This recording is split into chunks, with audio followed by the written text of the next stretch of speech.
Hey guys, so Lord here, back again with another action figure review. Today we'll be taking a look at the Spawn's Universe Disruptor, brought to us by the fine folks over at McFarlane Toys, as well as my beloved Aunt Kelly and the rest of my family down in Florida. Shout out to the Floridians and the Overlord family for hooking this up for my birthday. They hooked up something else too, but we'll get into that in the next few days here. So stay tuned for all of that. But yeah, we be on a roll with this Spawn week. This is a more recent, quote-unquote recent release in this line. I'm very excited to be taking a look at it because we don't get a lot of figures of good old Jason Wynn, classic Spawn villain, right? He's kind of responsible for why Spawn is who he is. But if you ask me, most Jason Wynn figures we got are straight ass. They suck. Big fat hairy monkey balls, and it's nice to have one that's, you know, kind of cool looking if you're at least a fan of this look for him anyways. I don't know, I kind of like the industrial metal kind of Mad Maxy type look for this character. It makes him look more intimidating, that's for sure. Kind of wouldn't mind getting him as the Redeemer at some point, but hey, beggars can't be choosers, right? So with that being said, before I get too far ahead of myself, why don't we cut right to the chase and get into the meat and taters of this review and take a look-see at all good old Disruptor has to offer in terms of accessories, starting off with this pair of fisticuff hands. You can punch you right in the kisser. I will say, I did have to heat up this fist to get it on there. I haven't tried swapping this one on, but I can only assume they're both equally as difficult. So, you know, use some caution when you're doing that.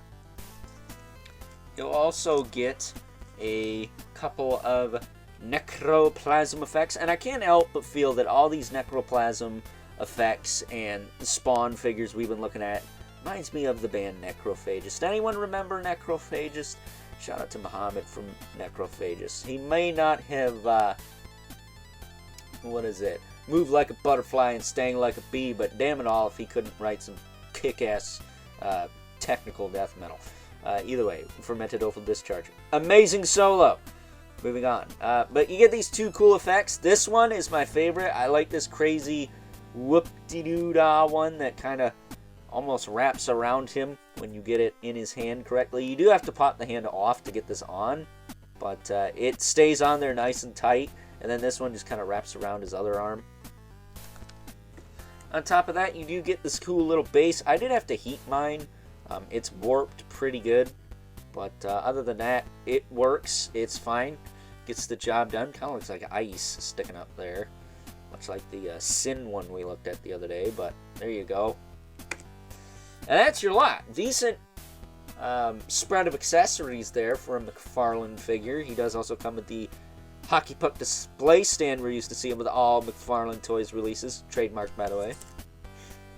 And here's the figure. Now, right out the gate, yeah, he could have used some more paint. I hope he's not too close to the color of my backdrop, because he's a very gray figure, you know, and I have a gray backdrop, but hopefully you can see him.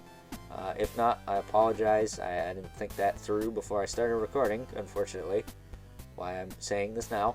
But he looks really cool. I like this look for this character. I think this is probably the coolest Jason Wynn's ever looked. I kind of like the Redeemer to be more of a good guy, kind of, sort of. You know, the blonde, kind of young-looking dude there. Whereas Jason Wynn, I like him being a villain character, and this is definitely a cool-looking villain figure. I assume he's still a bad guy, right?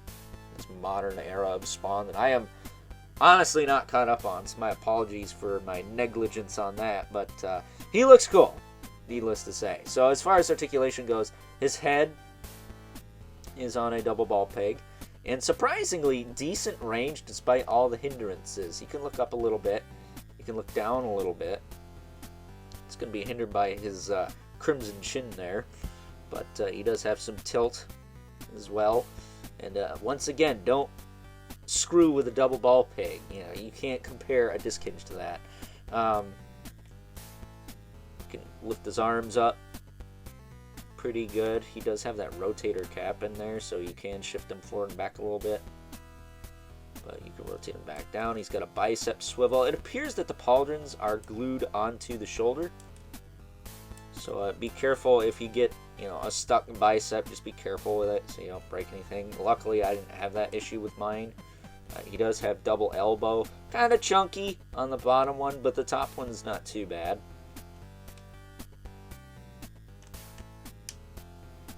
Nice crunchy joints too. I like that.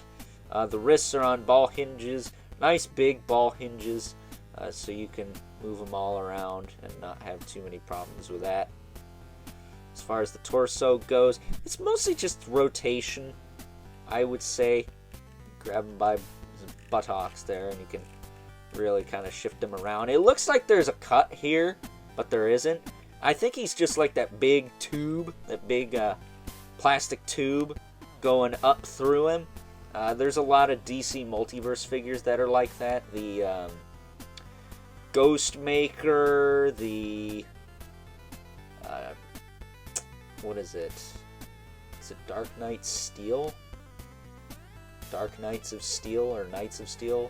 Batman, the Injustice Green Arrow, and the, I want to say it's the New Frontier and or Vampire Robin have kind of that tube joint going up inside of them.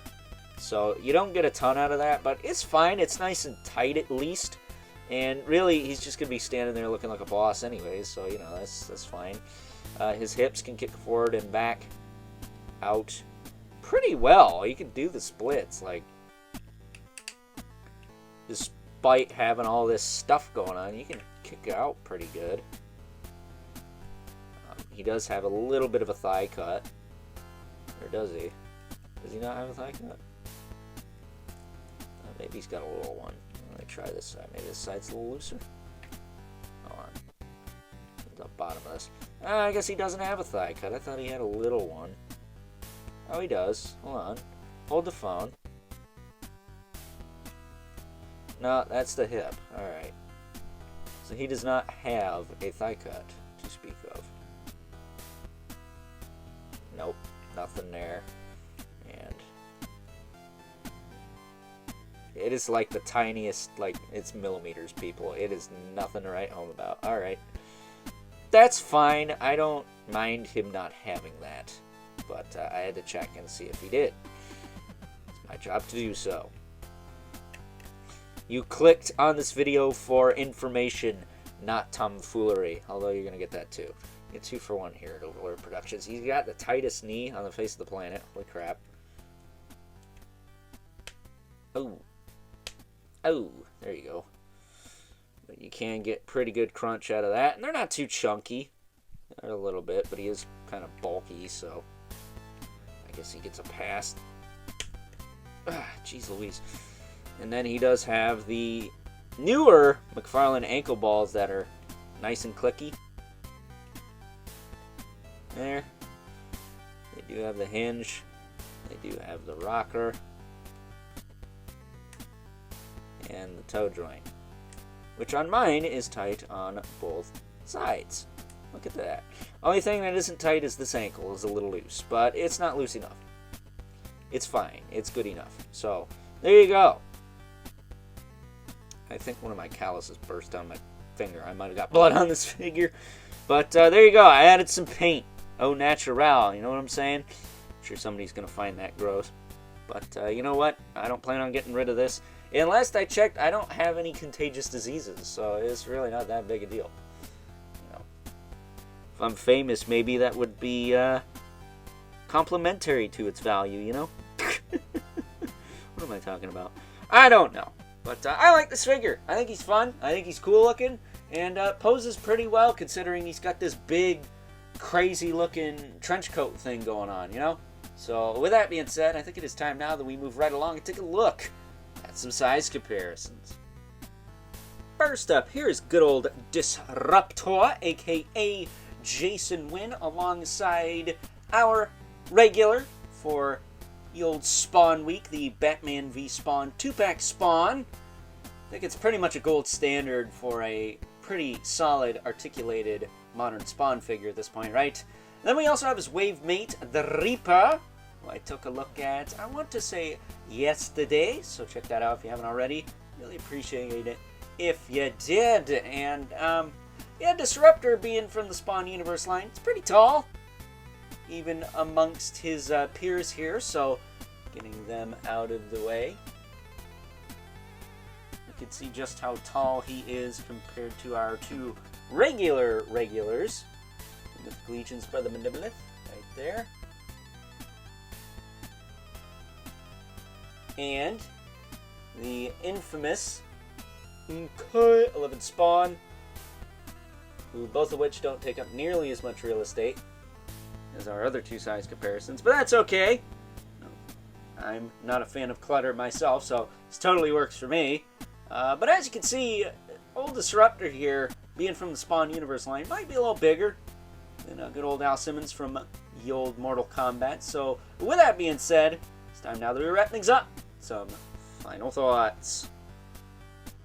Overall, and aside from the sheer lack of any decent wash on good old Disruptor here, I have to say that if that is not that big of a deal to you, because it's a little bit easier to paint and sculpt, I'll admit it, this is a very fun figure to pose and mess around with. I thoroughly enjoyed posing this guy, not only for this final thoughts and or URL shot for this video, but just in general.